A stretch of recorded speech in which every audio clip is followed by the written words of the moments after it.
Hello everyone, welcome to the Navigate institute.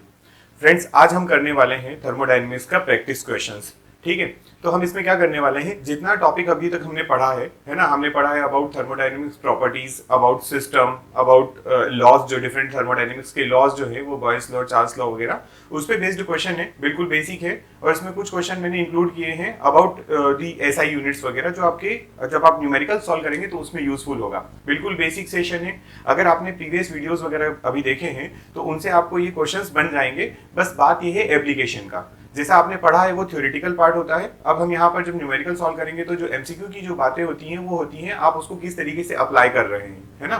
तो देखते हैं वन बाय वन किस तरीके से अप्लाई करते हैं। और आप साथ में कोशिश करिएगा कि ऑप्शंस पढ़ने के बाद आंसर करें, है ना। खुद ब खुद आंसर कर सकते हैं, कोई इशू नहीं है उसमें, बट आप अपने आप को इवेल्युएट कर सकते हैं।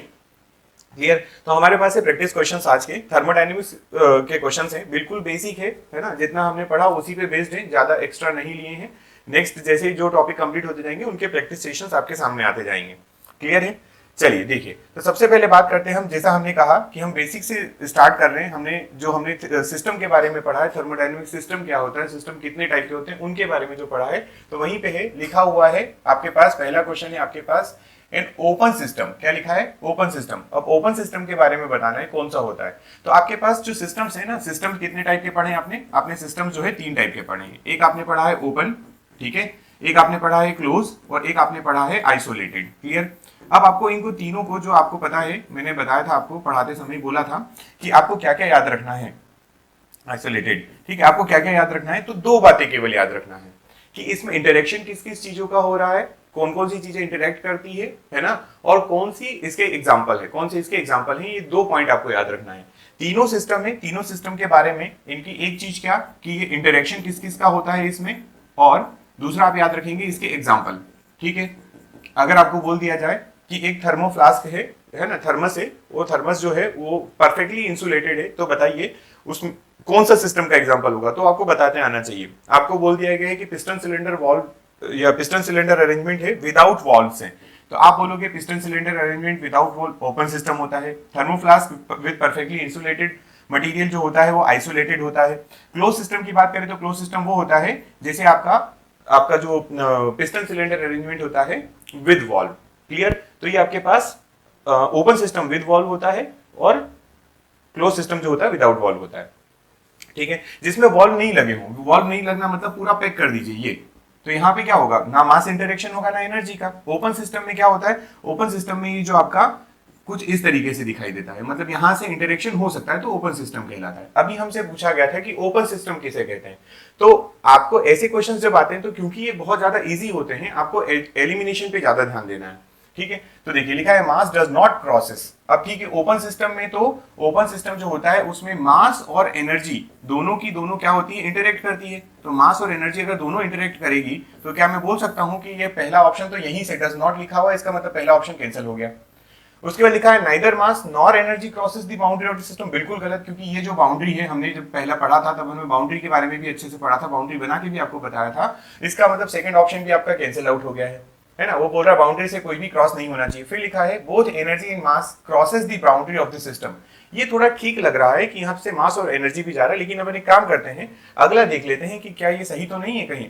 लिखा है mass crosses the boundary but not the energy, मतलब मास बाउंड्री क्रॉस कर रहा है, एनर्जी नहीं करती। ये बात भी बिल्कुल गलत है। इसका मतलब इसका जो करेक्ट आंसर होगा वो कौन सा होगा, सी होगा।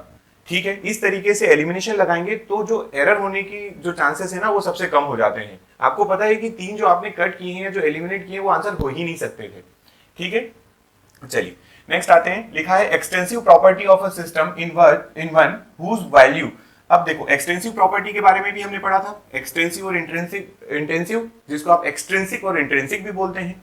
हमने क्या बोला था कि जो इंटेंसिव प्रॉपर्टी होती है, कौन सी प्रॉपर्टी होती है, इंटेंसिव प्रॉपर्टी जो होती है, उसमें यहाँ पे इन आ रहा है। क्या आ रहा है, इन। इसका मतलब ये इंडिपेंडेंट होती है। कैसी होती है, इंडिपेंडेंट। क्लियर ये बात है ना, जिसमें इन आ रहा है मतलब वो इंडिपेंडेंट होती है। तो इंडिपेंडेंट किस किस चीजों से होती है, अबाउट या किसके बारे में, तो ये मास से इंडिपेंडेंट होती है, इंडिपेंडेंट ऑफ मास। या फिर आप बोल सकते हैं इसको size of the system, size of system. Clear है ना, ये भी बोल सकते हैं कि साइज ऑफ द सिस्टम, या फिर आप बोल सकते हैं independent of number of molecules. जो प्रॉपर्टी इंडिपेंडेंट हो, ठीक है, तो ऐसी कौन सी प्रॉपर्टी होती है जो एक्सटेंसिव। तो जब इंडिपेंडेंट की बात कर ली तो इसका जस्ट अपोजिट जो होता है वो क्या हो जाता है, एक्सटेंसिव प्रॉपर्टी हो जाती है, एक्सटेंसिव प्रॉपर्टी। तो एक्सटेंसिव प्रॉपर्टी कौन सी होगी, which are depends on mass, size and number of molecules पे। तो दे डिपेंड्स ऑन किस पे, इन सब पे डिपेंड करती है, ठीक है, इन सारी बातों पे डिपेंड करती है। तो यहां से आप अब ऑप्शन देखिए जरा, क्या लिखा है, depends on mass of the system like volume. चलिए ठीक है, देखते हैं। Does not depend on the mass of the system, हमने बोला डज नॉट डिपेंड जो होता है, जो इंडिपेंडेंट होती है, इसको आप बोल सकते हैं डज नॉट डिपेंड, है ना, इसको आप क्या बोल सकते हैं, इंडिपेंडेंट का मतलब डज नॉट डिपेंड। तो इंडिपेंडेंट वाली प्रॉपर्टी तो हमारी कौन सी होती है, वो इंटेंसिव होती है, इसका मतलब एक्सटेंसिव पूछा तो गलत हो गया। फिर लिखा है is not dependent on the path followed by but the system state, तो ये भी गलत हो गया क्योंकि वो पाथ वाथ की तो बात ही नहीं करना है हमको, क्लियर है। फिर उसके बाद is dependent on the path followed and not on the state, कोई भी सीक्वेंस नहीं बन रही। आपको केवल 3 बातें याद रखना, अगर प्रॉपर्टी की बात आती है तो आप बोलेंगे कि मास, साइज ऑफ द सिस्टम और नंबर ऑफ मॉलिक्यूल्स, इन्हीं पे डिपेंड करती है तो वो एक्सटेंसिव है, अगर डिपेंड नहीं करती तो इंटेंसिव। तो ये स्टेट वगैरह के बारे में बताना, पाथ फॉलोड बताना भी बिल्कुल यहां पर सही नहीं है, क्योंकि वो प्रॉपर्टी के बारे में बात करते हैं, ठीक है। प्रॉपर्टी जो होती है वो कभी पाथ को फॉलो करती ही नहीं है ना, वो पाथ को फॉलो नहीं करती। तो मैं यहाँ पे बोल रहा हूँ डिपेंडेंट ऑन दी पाथ, बिल्कुल गलत है ना। फिर वो बोल रहा है कि वो इंडिपेंडेंट होती है, is not depend on the path, ये ठीक था, बट स्टेट पे डिपेंड करती है, ये फिर भी ठीक हो सकता था। बट देखिए पहला क्या लिखा, depend on the mass of the system, ठीक है, मतलब वो किस पे डिपेंड करती है, मास पे डिपेंड करती है। तो एक सिस्टम की प्रॉपर्टी जो होती है एक्सटेंसिव प्रॉपर्टी, वो मास पे डिपेंड करती है, क्लियर। तो जो ऑप्शन नहीं है उनको मैं आपके लिए यहां से कट कर देता हूं ताकि आपको कंफ्यूजन ना हो। इसका करेक्ट आंसर जो होगा वो कौन सा हो जाएगा, इसका करेक्ट आंसर होगा ये, क्लियर है ना। बट कैसे सॉल्व करना है, कुछ इस तरीके से। नेक्स्ट बात करते हैं, अपने पास लिखा है an isolated system is one in which. अब आइसोलेटेड सिस्टम के बारे में अभी हमने बात की थी कि आइसोलेटेड सिस्टम कौन सा होता है, जिसमें ना तो मास का इंटरेक्शन हो, है ना, नो इंटरेक्शन ऑफ मास और नो इंटरेक्शन ऑफ एनर्जी, है ना, दोनों चीजों के बारे में बोल सकते हैं, मास एंड एनर्जी का इंटरेक्शन इसमें नहीं होता है। तो अगर दोनों का इंटरेक्शन नहीं हो रहा तो आइसोलेटेड सिस्टम की बात करें, mass does not crosses the boundary, though energy may do so, गलत। फिर उसके बाद लिखा है neither mass nor energy crosses the boundary of the system, ये मुझे सही लग रहा है, मैं आंसर करूंगा लेकिन डायरेक्ट नहीं कर रहा हूं, मैं थोड़ा सा नीचे पढ़ के करता हूं। Both energy and mass crosses the boundary of the system, बिल्कुल गलत, आइसोलेटेड सिस्टम में तो बाउंड्री क्रॉस होना ही नहीं है। फिर लिखा है mass crosses the boundary but not the energy, ये भी बात गलत हो जाएगी, मास कहां बाउंड्री क्रॉस करता है। देखिए अब आंसर भले ही मुझे बी पता था, लेकिन हमें क्या करना है, हमें चारों ऑप्शन को एक बार गो थ्रू हो जाना है ताकि एरर के जो चांसेस है वो सबसे कम हो जाए। तो ये आपका इसका जो करेक्ट आंसर होगा वो कौन सा होगा, इसका करेक्ट आंसर बी होगा, क्लियर। आइसोलेटेड सिस्टम एक ऐसा सिस्टम होता है जिससे ना तो एनर्जी और ना मास, neither mass nor energy, clear है ना, दोनों बाउंड्री क्रॉस नहीं करते हैं।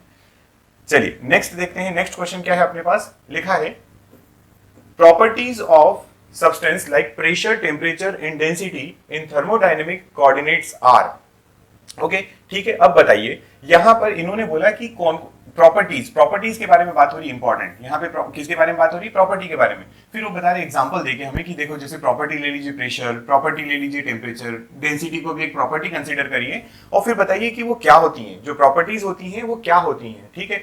तो अपने पास यहाँ पे क्या लिखा हुआ है, लिखा है पाथ फंक्शन होती है, क्या पॉइंट फंक्शन होती है, क्या साइक्लिक फंक्शन होती है या रियल फंक्शन होती है। आपको जब कैरेक्टरिस्टिक्स पढ़ाए गए थे, प्रॉपर्टी के कैरेक्टरिस्टिक्स पढ़ाए थे, तब मैंने बताया था कि प्रॉपर्टीज जो होती हैं उनके बारे में आपको 2 बातें याद रखना है स्पेशली। पहला कि प्रॉपर्टी जो होती है वो एग्जैक्ट डिफरेंशियल होती है, एक अपन ने ये बात की थी, क्या याद रखना है, एग्जैक्ट डिफरेंशियल है। और एग्जैक्ट डिफरेंशियल जब होती है तो वो स्टेट पे डिपेंडेंट होती है, किस पे डिपेंड होती है, स्टेट पे। मतलब स्टेट पे डिपेंडेंट होगी तो क्या वो पास्ट हिस्ट्री पे डिपेंड करेगी, तो पास्ट हिस्ट्री पे डिपेंड नहीं करती है वो, है ना। ये बातें आपने वीडियोस पढ़े होंगे, देखा होगा, तो उसमें आपने ये पढ़ा है सब कुछ, क्लियर। तो क्या मुझे ये बात पता है कि स्टेट का मतलब तो क्या होता है, at a certain point, at a certain point. तो क्या मैं यहां से क्लिक कर सकता हूं, क्या पाथ फंक्शन है, नहीं, पास्ट हिस्ट्री पे डिपेंड ही नहीं कर रही है वो, मतलब पाथ फंक्शन ऑप्शन नहीं होगा। Cyclic function, property cyclic function कैसे होंगी, ये तो प्रोसेस की बात होती है ना, प्रोसेस की बात होती है कि वो साइक्लिक हो सकती है, नॉन साइक्लिक हो सकती है, तो साइक्लिक भी नहीं है। रियल फंक्शन भी नहीं होती, ये किसी का रियल फंक्शन नहीं होती, ये बस डिपेंड करती है ऑन पॉइंट पे। किस पे डिपेंड करती है? पॉइंट पे। तो इसका करेक्ट जो आंसर होगा वो क्या हो जाएगा? पॉइंट फंक्शन हो जाएगा। क्लियर है? क्या है आपका ये? अबाउट प्रॉपर्टीज पूछा गया है आपसे यहाँ पे, ठीक है, इसलिए आप आंसर करेंगे पॉइंट फंक्शन। नेक्स्ट हम बात करते हैं, हमारे पास है mixture of ice and water forms a, ठीक है, mixture of ice and water forms a. अच्छा, यहाँ पे डायरेक्ट आपको दिया है कि एक मिक्सचर है आपके पास जिसमें आपने वाटर और आइस है आपके पास, ये आपके पास आइस और ये वाटर का कॉम्बिनेशन हो गया, ठीक है। अब आपसे पूछा गया बताइए ये कौन सा सिस्टम बनेगा? Closed system. यहां पर इसने कहीं बात नहीं की है कि एनर्जी का या मास का ट्रांजेक्शन हो रहा है, इंटरेक्शन हो रहा है, इसलिए हम यहाँ पे क्लोज्ड और ओपन सिस्टम की बात नहीं करेंगे। फिर आपके पास आइसोलेटेड सिस्टम लिखा, क्या उसने एनर्जी और मास के ट्रांजेक्शन की बात की है, इंटरेक्शन की? बिल्कुल भी नहीं। यहाँ पे लिखा है हेट्रोजीनियस। क्या लिखा है? हेट्रोजीनियस। अब आप सोच के देखिए, आपके पास ये मिक्सचर है, ठीक है, आपने अगर इतना सेक्शन उठाया तो हो सकता कि उसमें 80% आपको वाटर मिले और आपको 20% यहाँ पर क्या मिल जाए? आइस मिल जाए। आप कोई दूसरा सेक्शन उठाइए, यहाँ पर हो सकता है कि 85% आपको क्या मिल जाए? वाटर मिल जाए और 15% ही केवल आइस मिले। क्लियर है ना? जितना सेक्शन आप ले रहे हैं, अगर उसमें जो आपके कंटेंट है, जो उसके इंग्रेडिएंट है, अगर उसका बराबर वेटेज नहीं आता है तो ऐसे को बोला जाता है हेट्रोजीनियस। क्या बोला जाता है? हेट्रोजीनियस। क्लियर है? इसको बोला जाता है हेट्रोजीनियस।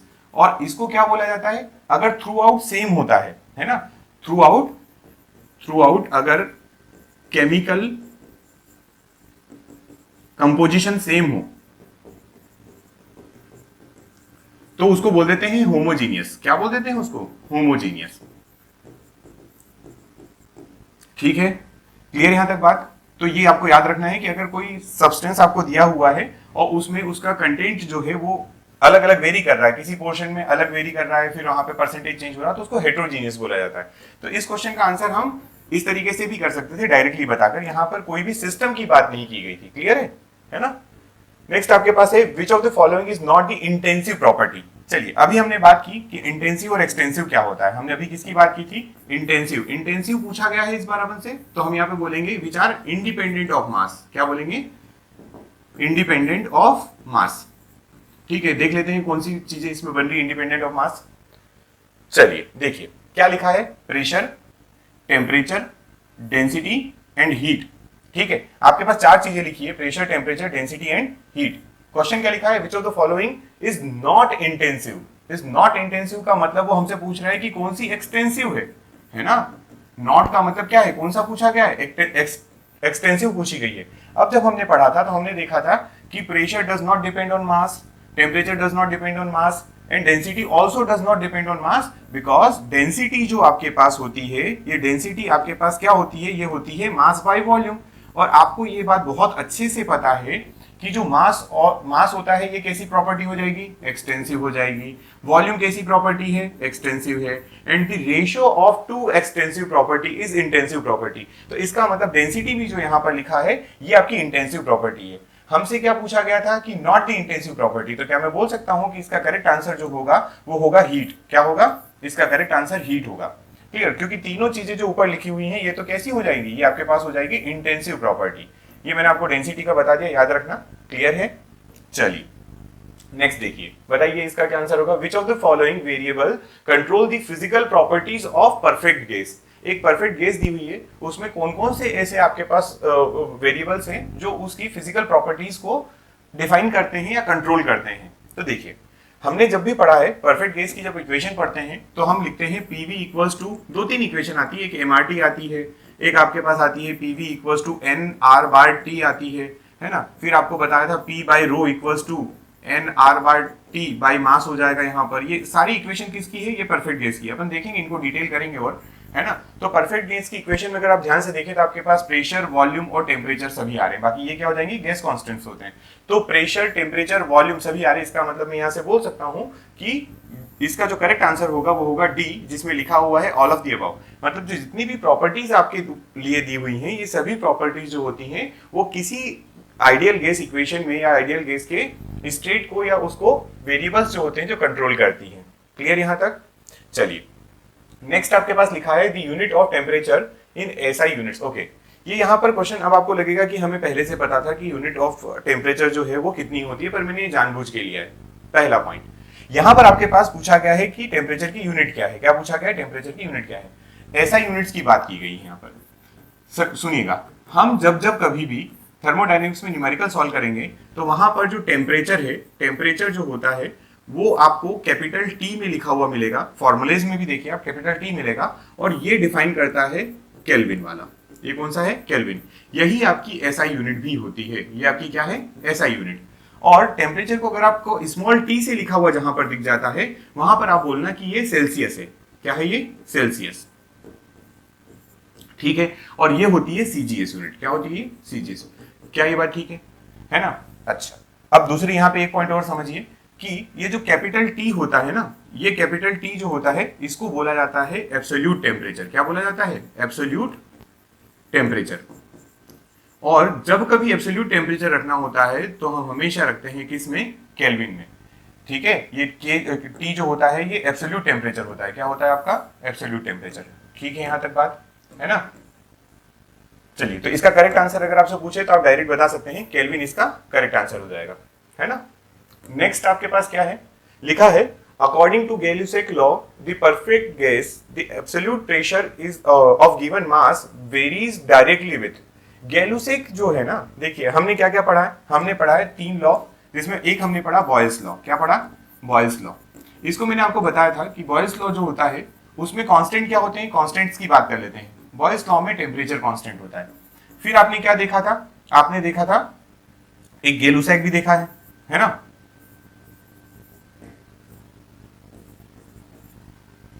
गैल्यूसेक। एक आपने देखा चार्ल्स। चार्ल्स में क्या होता है? तो प्रेशर होता है कांस्टेंट। गैल्यूसेक में टेम्परेचर कांस्टेंट होता है। फिर आपने एवोगेड्रो भी देखा, आपने फिर डॉल्टन्स लॉ भी देखा। तो यहां पर देखिए गैल्यूसेक में कांस्टेंट कौन आ रहा है? टेम्परेचर। कौन सा टेम्परेचर? Absolute temperature. तो देखिए उसने लिखा है according to Gay Lussac law the perfect gas for perfect gas the absolute pressure of given mass varies directly with. अगर मेरे पास equation PV equals to nRT, अगर मैं जनरल इक्वेशन ऐसे ही ले लेता हूं अभी nRT, तो ये दोनों तो कांस्टेंट होते हैं। अगर T भी कांस्टेंट हो जाए तो क्या मैं बोल सकता हूं P, इसको ऐसे लिखते हैं PV इक्वल्स टू कांस्टेंट, या PV is directly proportional to constant. इसको आप क्या लिखेंगे? PV is directly proportional to constant. और आप इसको लिख सकते हैं क्या? P is inversely proportional to V। तो जो आपको बोला गया है एब्सोल्यूट प्रेशर किसके साथ वेरी करता है, तो क्या मैं बोल सकता हूं एब्सोल्यूट प्रेशर टेम्परेचर के साथ वेरी नहीं कर रहा है। एब्सोल्यूट प्रेशर जो एब्सोल्यूट लिख दिया, इसमें कुछ है ही नहीं यहां पर, है ना? टेम्परेचर के साथ भी वेरी नहीं कर रहा। Absolute temperature if volume is kept constant. ठीक है, और आपके पास लिखा हुआ है volume of temperature, volume if temperature is constant. अच्छा ठीक है, यहां पर हमारे पास PVT, अरे मैंने T 2 बार लिख दिया, बोले भी नहीं। यहाँ पे V है ना, वॉल्यूम के साथ होता है। क्लियर? चलिए देखिए इसको एक बार देखिएगा। हमारे पास क्या होता है? PV equals to NR bar T, और ये हो जाएगा आपका PV। अगर वॉल्यूम कांस्टेंट है तो P is directly proportional to nRT हो जाएगा। यहां से क्या मैं बोल सकता हूं? P ये भी कांस्टेंट हो जाएगा तो P is directly proportional to temperature हो जाएगा। क्या हो जाएगा? टेम्परेचर। तो इसका करेक्ट आंसर जो होगा वो क्या होगा? टेम्परेचर होगा। क्या? सुनिएगा, इसका करेक्ट आंसर टेम्परेचर नहीं होगा, क्योंकि यहां पर ध्यान से देखिए लिखा है एब्सोल्यूट टेम्परेचर। क्या लिखा है? Absolute temperature. अभी मैंने आपको बताया कि जो कैपिटल T होता है ये एब्सोल्यूट टेम्परेचर होता है, और हमारे लॉज वगैरह जो हम पढ़ते हैं उसमें एब्सोल्यूट टेम्परेचर ही आना चाहिए।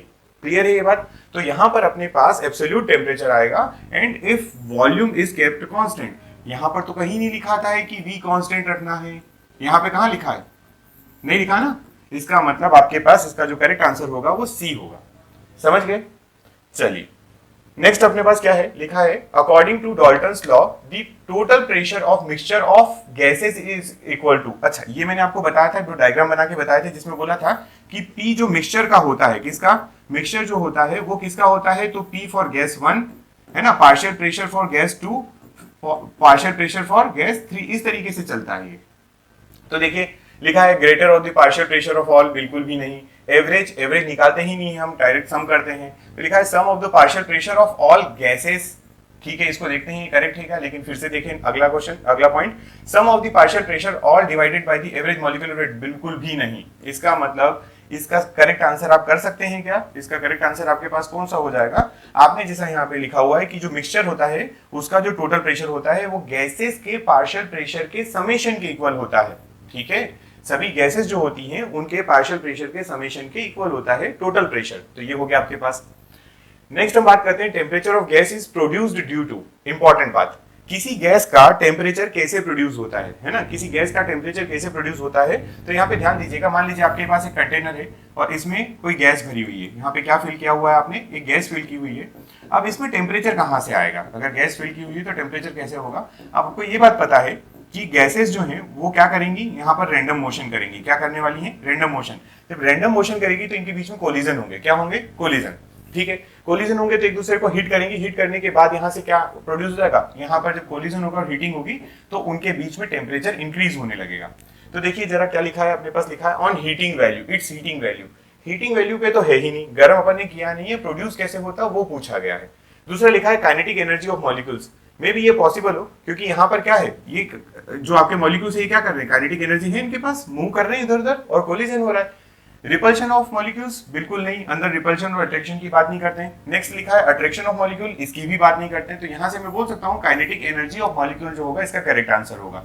टेम्परेचर जो होता है किसी भी गैस का वो क्यों प्रोड्यूस होता है, वो प्रोड्यूस होता है due to collision of molecules. Collision of molecule की बात करें तो काइनेटिक एनर्जी यहाँ पे आती है, ठीक।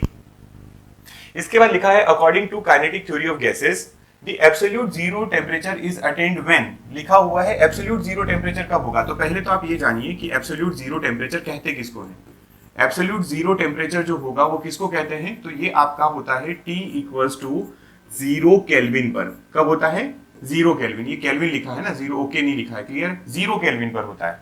T कितना हो, 0 केल्विन हो। अच्छा 0 केल्विन पर क्या होता है, तो यहां पर होता है all the molecules of gas are freezed, all the molecules of gas are freezed, मतलब ये क्या हो जाते हैं, यहां पर रुक जाते, आर फ्रीज्ड, ठीक है।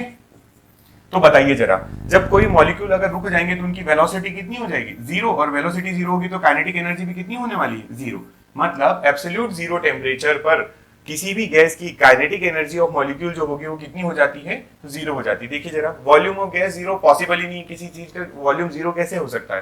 प्रेशर ऑफ गैस इज 0 नहीं, लिखा है kinetic energy of molecule is 0, हाँ ये पॉसिबल है, काइनेटिक एनर्जी 0 हो जाती है। Specific heat of gas is 0 नहीं, क्लियर। तो इसका करेक्ट आंसर जो होगा एब्सोल्यूट जीरो टेम्परेचर कब अटेन होता है, ये मैं आपको एक्सप्लेन करूंगा कि कैसे मॉलिक्यूल्स जब एक दूसरे से टकराते हैं तो उनके बीच में एक तो हीटिंग प्रोड्यूस होती है, ये बात है, और अगर आप जैसे जैसे टेम्परेचर डाउन करते जाते हैं उनका जो रिलेटिव मोशन होता है, रिलेटिव मोशन जो होता है वो रुक जाता है और स्लो होने लगता है। एक टेम्परेचर आता है जहां पर सभी गैसेस जो होती हैं या गैसेस जो होते हैं उनके सारे मॉलिक्यूल्स रिलेटिवली स्टॉप हो जाते हैं, रुक जाते हैं, उसी को बोला जाता है एब्सोल्यूट जीरो टेम्परेचर। क्या बोला जाता है, एब्सोल्यूट जीरो टेम्परेचर।